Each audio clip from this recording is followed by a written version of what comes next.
Electric skateboards, like boosted boards, are all the rage these days for getting around, and social influences like Casey Neistat make riding them look incredibly cool.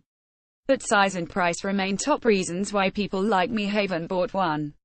Most electric skateboards are modeled after longboards and just too big. They're also kinda pricey, with most costing hundreds of thousands of dollars. Enter the Cookwheel Serpent, an 18-inch long, remote-controlled electric skateboard that's smaller than a penny board and easily fits in most backpacks. The board's also less than $220 during a crowdfunding campaign on Kickstarter. See also the 8 best gadgets from IFA, Europe's largest technology show. Electric skateboards basically have one job: to get you from one place to another. That's it. But like a car, speed and range are also important, because you can't just stop midway and charge up in the middle of the street. A good electric skateboard needs to last long or it's basically useless.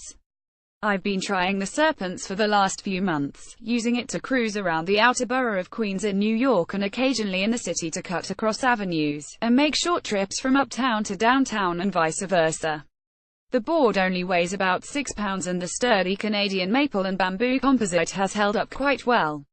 I thought for sure it'd snap under my 130-pound body after daily use, but it didn't. The edges got a little dirty and banged, but it was nothing a simple cleanup couldn't fix.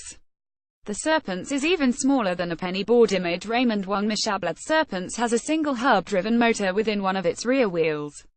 This gives it enough thrust to carry you at a top speed of about 11 miles per hour and up to a 6.21-mile range on a single battery charge.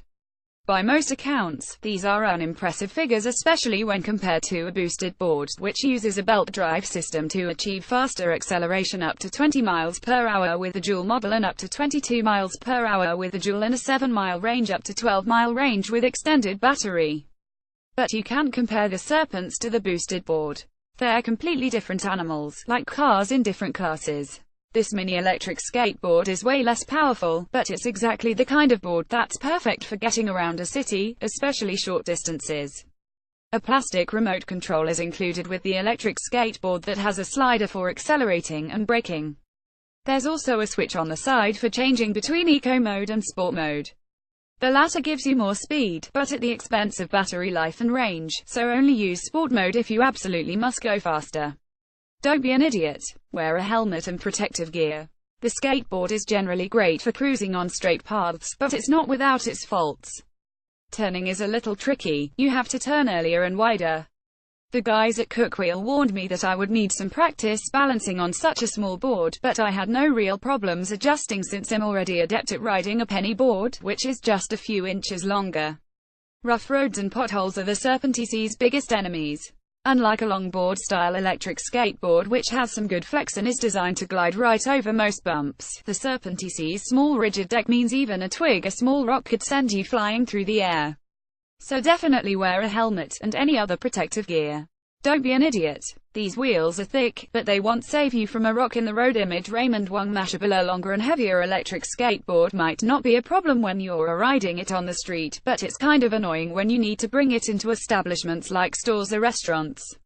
Where do you leave it? Can you leave it up front, like an umbrella, or do you lug it around the store? What if someone steals it? These are actual concerns I have with most longer electric skateboards, and with the Serpents it's not an issue. I just held it in my arms or tossed it in backpack. There's also a hole on the back so you could strap it to a backpack with a carabiner if you want. When I was in a shop, and when I was in a restaurant, I easily threw it under my chair or table without bothering the other seated customers. Range anxiety wasn't ever really an issue in New York City, not for short distances at least. Besides, if your board dies, and it did a few times for me, you can always use it like a regular skateboard.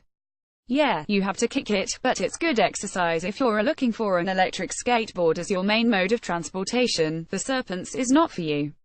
A boosted board is probably the better buy. The Serpents is not the fastest or longest lasting electric skateboard around, but that's fine by me. I'm willing to compromise on having less speed and range for something that's actually portable. It also helps that the electric skateboard is only a few $100.